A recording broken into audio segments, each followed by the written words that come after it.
When you think about Destiny and its story, you might immediately turn to the PvE side of the game. Strikes, story missions, raids, and dungeons.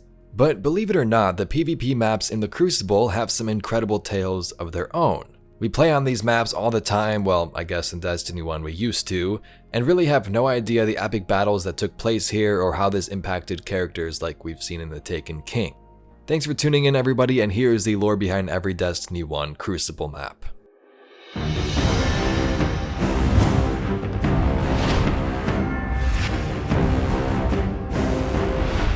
Welcome on in there, Guardians. This video is all about the backstory of Destiny 1's Crucible maps. Maybe if this does well and you all enjoy it, we'll check out Destiny 2's next to it. But most of this lore comes from the Grimoire cards from the first game and lore tabs associated with some maps. Let's begin. The Hive never leaves the moon. This is dogma, a way to soothe frightened children and reassure weary guardians. Not so long ago, a wandering hunter and her fire team stumbled onto a feral community in the eastern flood zone. The gaunt survivors huddled in these bombed-out ruins spoke of a terrible presence and begged for protection. No self-respecting guardian could refuse. As the night fell, the guardians found themselves the hunted, stalked through the ruins by shapes of bone and shadow. The discovery of a hive cedar made the truth plain. Mankind's ancient enemy had come to Earth.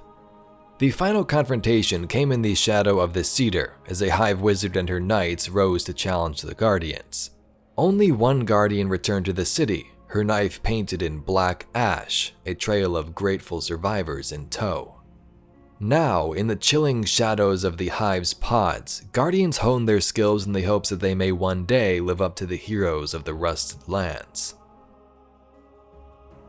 Grimly referred to as the Graveyard, Exodus Blue was only recently secured for Crucible combat. Located among the ruins of one of the Cosmodrome's colony ship gantries, this site is a memorial to the grief and horror of the collapse. Thousands died here in a last-ditch effort to outrun the oncoming darkness. But it is also a sign of hope. Once the Cosmodrome is secure, the great colony ships may fly again, and this location was chosen specifically to send a message to the fallen House of Devils. You may be picking at the bones of our history, but we are still here, and we are strong. Lysander and the Concordat mark the most recent example of a city political factions rising in opposition to the consensus. This site marks a legendary battle where New Monarchy's guardians rose to deliver the final blow to the Concordat, unraveling the war effort Lysander sought to bring against the Vanguard. Lord Shaxx has commandeered the area not only to commemorate this last stand, but as a reminder of the city's solidarity against those who seek to undermine the extreme efforts and sacrifice we make to keep our peace.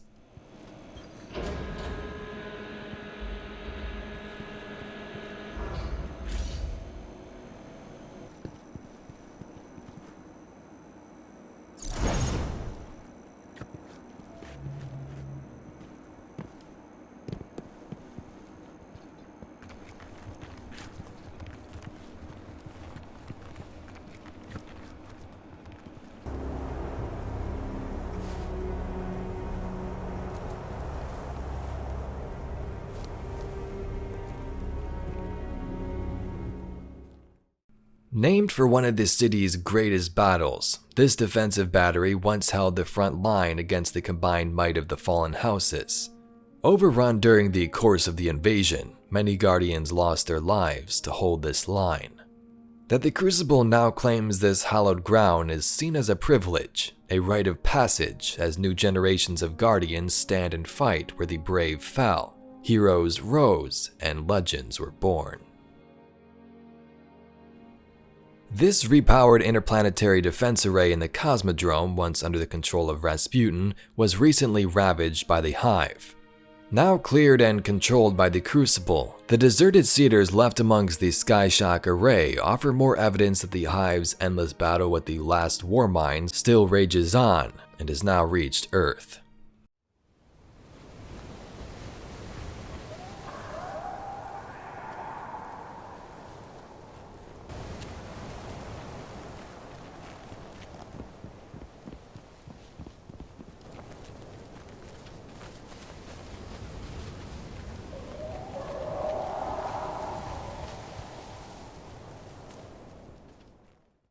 Nestled against the crumbling facade of a derelict wall on the edge of the European dead zone, there are countless stories of the events that left this small village a ghost town. Remnants still remain though, bombed out ruins, wildlife, and souvenirs of battles long past. Although this place is now barren, its eerily quiet streets and nostalgia have made it a favorite among Lord Shaxx.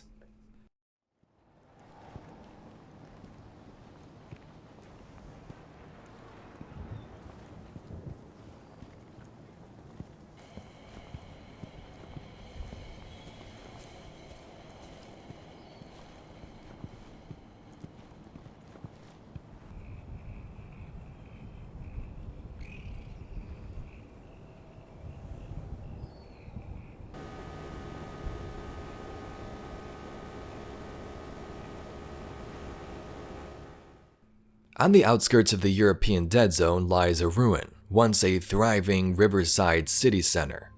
Crucible codename Memento, the ghost city features resplendent streets and bleeding-edge pre-Golden Age architecture, or did before nature reclaimed it.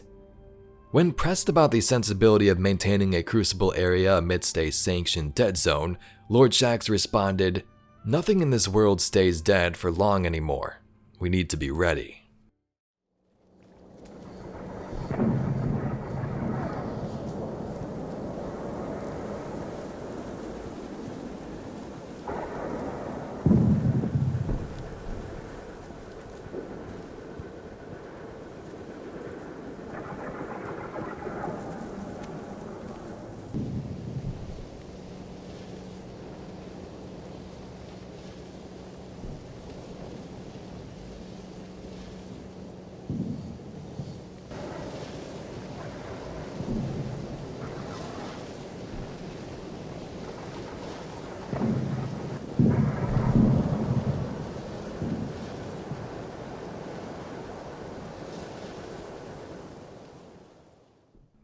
This lookout station at the edge of the city's borders was decommissioned in the face of the increasing Fallen attacks shortly before the Battle of the Twilight Gap. Refitting of the station post-battle was mothballed when Lord Shaxx found that, amongst the dirt, dust, and rusting metal, the station was prime for live fire exercises. The runway layout of Frontier Station makes it a perfect course to train for the rising craze of rift-based assault.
Sector 618 is a recently established Crucible area mired in the ruin of the Cosmodrome.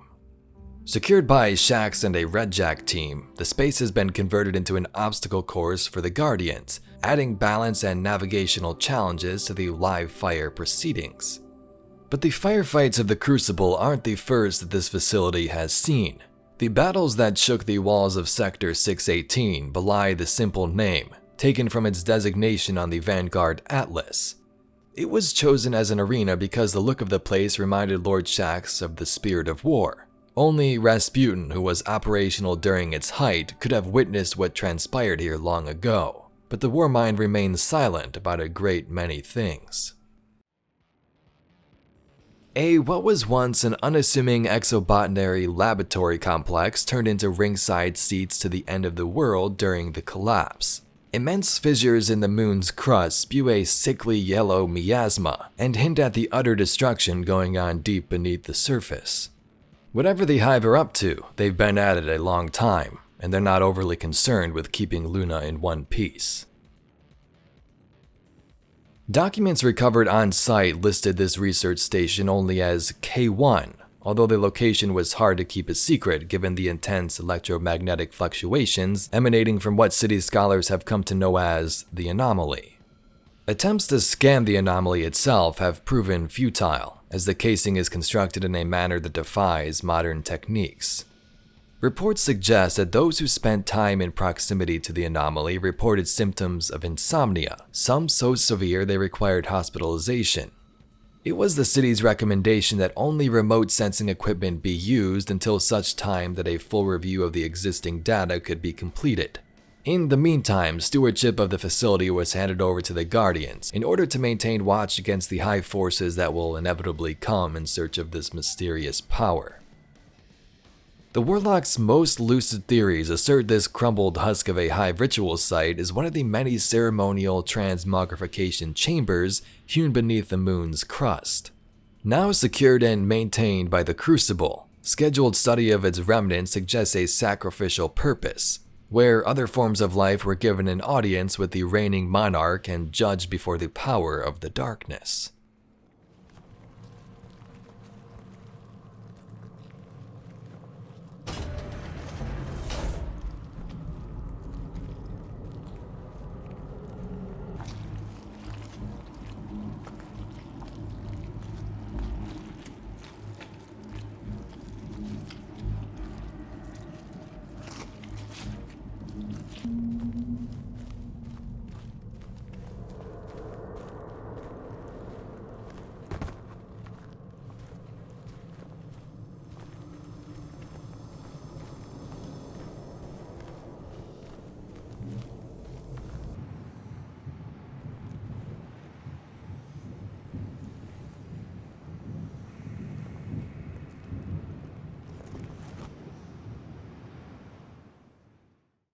The Blind Watch was once a clandestine Guardian outpost in the outskirts of Freehold, used to monitor Cabal activity in and around the buried city.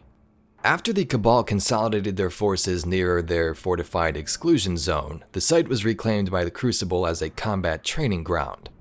Rest atop an old Clovis Bray science facility, the Blind Watch allows Guardians to acclimate to the harsh Martian environment, also while maintaining a combat-ready presence should the Cabal ever begin to mobilize.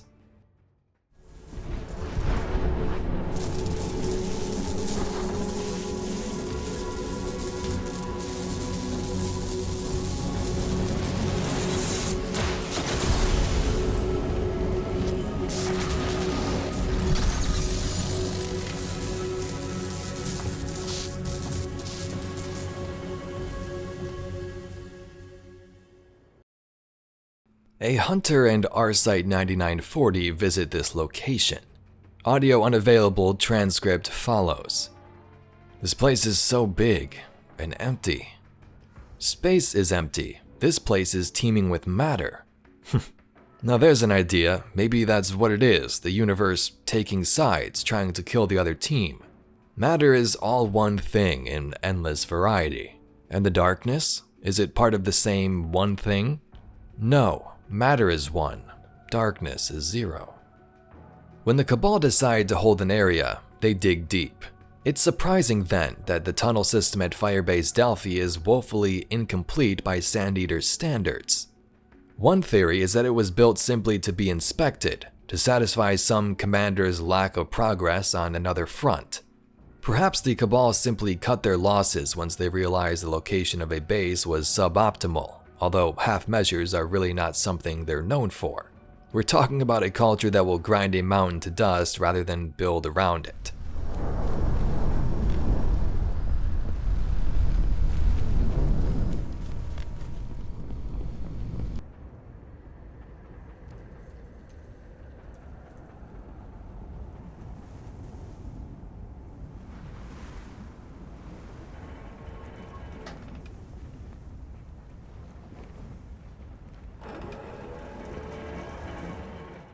An active Vex structure on Mars with no Cabal vying to occupy or destroy it is rare. Even rarer is such a facility abandoned by the Vex themselves.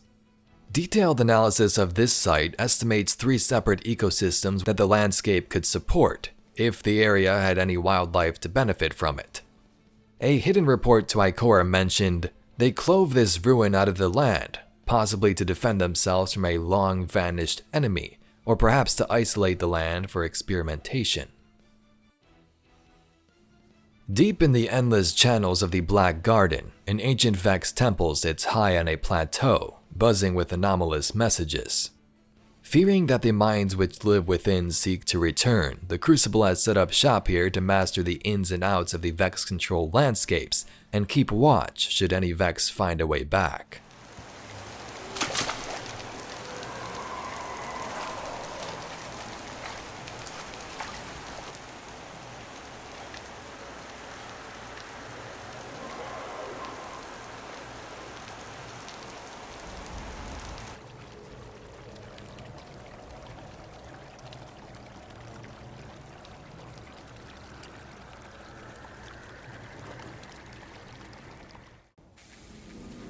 Tevis is gone, but the light in his bow still burns. Won't stay lit forever. Make it your own.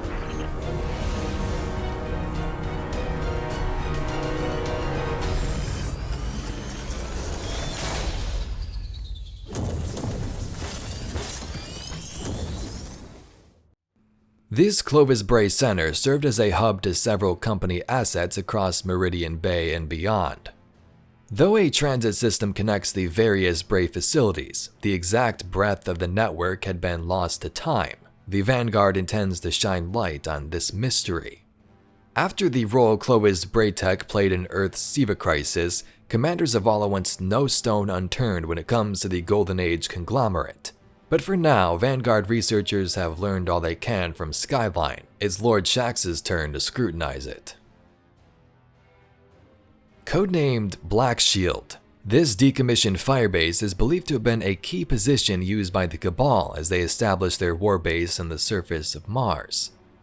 With the majority of their forces stationed planetside, Guardians have been able to claim Black Shield as a competitive training ground. Both Shax and Commander Zavala have questioned the Cabal's strategy though, believing that forfeiting such a strategic position may one day leave the Cabal and Mars open to a proper offense.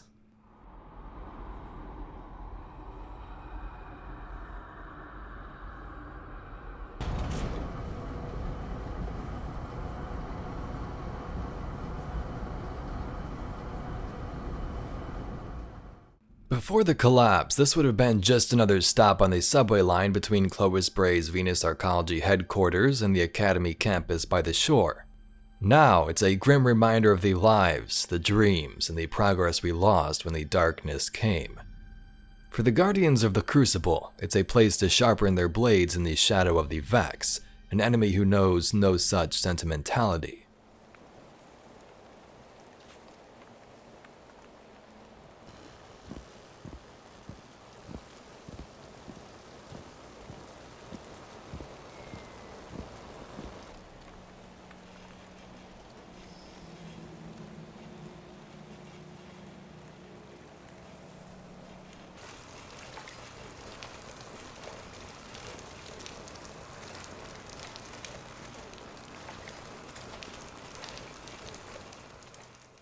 The sulfur caves along the shores of time are now too unstable to be an effective base of operations for the Vex, but they suit the purposes of the Crucible just fine. The region, which also houses the remains of one of the Ishtar Collective's many research stations, is a mix of geological chaos and the structured intent of the ancient Vex machinery. The contrast between jagged, boiling terrain and the measured purpose of each Vex surface creates a unique battlefield, one where the planet itself seems to have been risen up in defiance of the Vex intrusion.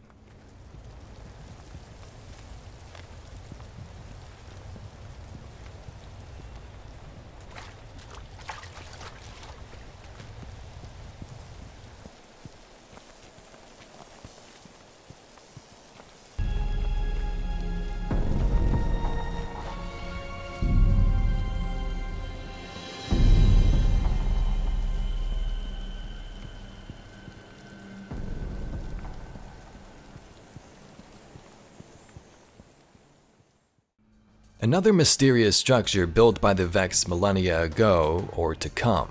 The rogue warlock Osiris once theorized that this place, and others like it, were tuned to react only with the presence of the darkness itself.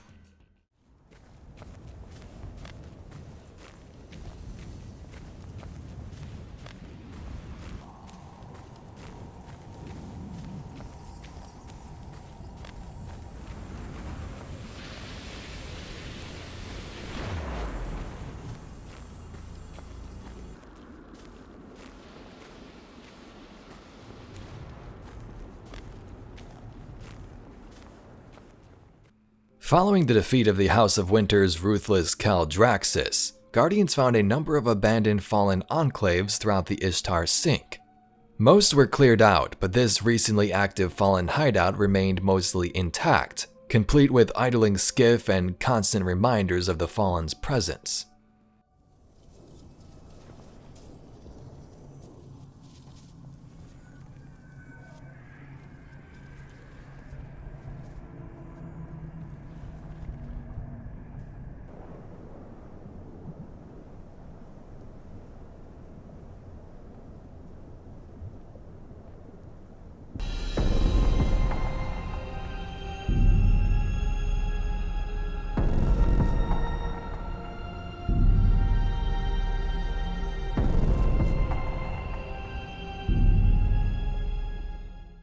Whether this site ever held the fabled beauty of the other Guardians is unclear, as the Vex had long overwritten it with their anabolic algorithms. But it belongs to the Crucible now, and when I see heavy weapons fire tearing across the landscape, all I see is beauty. That's from Lord Shax.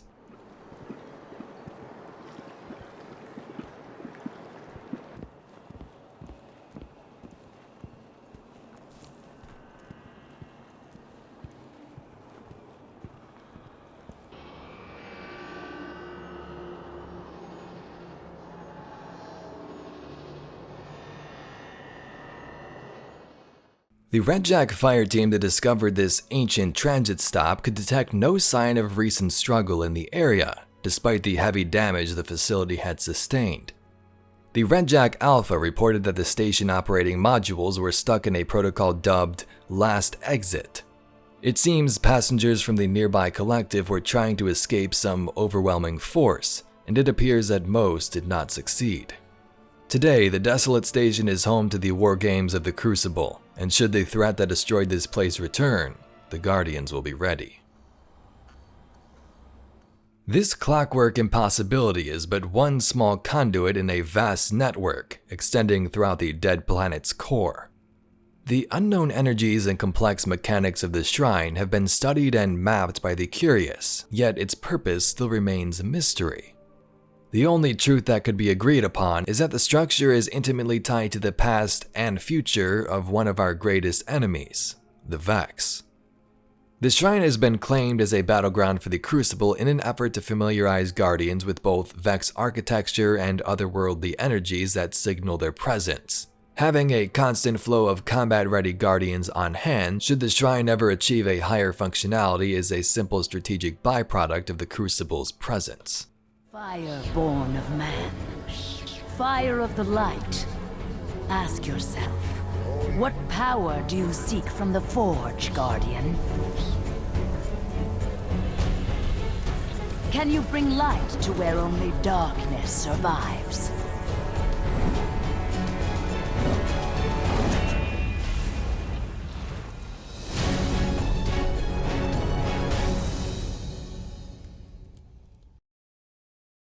When the Vanguard launched its first waves of exploratory ships to Mercury, it found that the Cabal fascination with the Vex isn't contained to the warfronts of Mars. The Guardians discovered a small fleet of Cabal dropships hanging in place alongside a collection of unique structures. Their propulsion systems were slaved in sequence to keep their ships there indefinitely. The fate of the Cabal is as mysterious as the Vertigo itself. The Guardians detected no catastrophic malfunction, no disease, and no bodies aboard any of the fully supplied ships. As for the structure, upon recent inspection by Lord Shax himself, the Crucible handlers sent out recommendations to Commander Zavala and the Speaker. The verticality will do wonders for new recruits. it's time to fight. This facility on Mercury has remained untouched by the Vex for reasons unknown. The Golden Age technology of this location remains intact, harnessing energy from the sun and converting it to solar light. The Vanguard has denied petitions from the various weapon foundries of the city to research the solar farm and the resources it continues to collect until the Warlock Orders have finished their surveys. An exemption has been granted to Lord Shaxx and his Crucible though. The Guardians are free to use Icarus as a live-fire training zone. Hive incursions in Reef space are rare, but as with all wounds the Hive inflict, their efforts linger. The Drifter is a catch that faced such an infraction. The attack rendered its servitor inoperable, overwhelming all self-repair subroutines, and so what remains has quietly been added to the graveyard encircling the Reef. Lord Shaxx decreed live combat within the layout of such a prominent fallen ship design would be invaluable, and the Crucible claimed it soon after with no word of disapproval from the shattered Reef. Spacefaring Hive vessels contain living components, and like the Hive themselves, are a terrifying amalgam of predator genetics, arcane bioenergetics, and what we must consider as darkness incarnate. But Lord Shaxx and his Redjacks have proven even a Hive ship can be tamed. As soon as the first Guardians penetrated the Dreadnaught, Shaxx's Redjacks launched a boarding party to Oryx's fortress. By war's end, they'd fought all the way to the ship's impossible weapon, the dark ordnance that obliterated the Awoken fleet. It was here that they found what the Warlocks named the Cathedral of Dusk, a Hive burial site for what? A former Master of Oryx? Comrade? Lover? It was vile, and obvious that Oryx never expected the light to reach so deep inside his throne to such an intimate place. But he didn't expect a lot of things, like a Guardian training ground atop the husk of his dead ship. Anyway, Guardians, there we have it, all the Grimoire cards and some of the epic stories behind Destiny 1's Crucible maps. If you enjoyed this and would like to see another version for Destiny 2, let me know in the comments below. Anyway, I thank you very much for watching, and I'll catch you Guardians in the next one.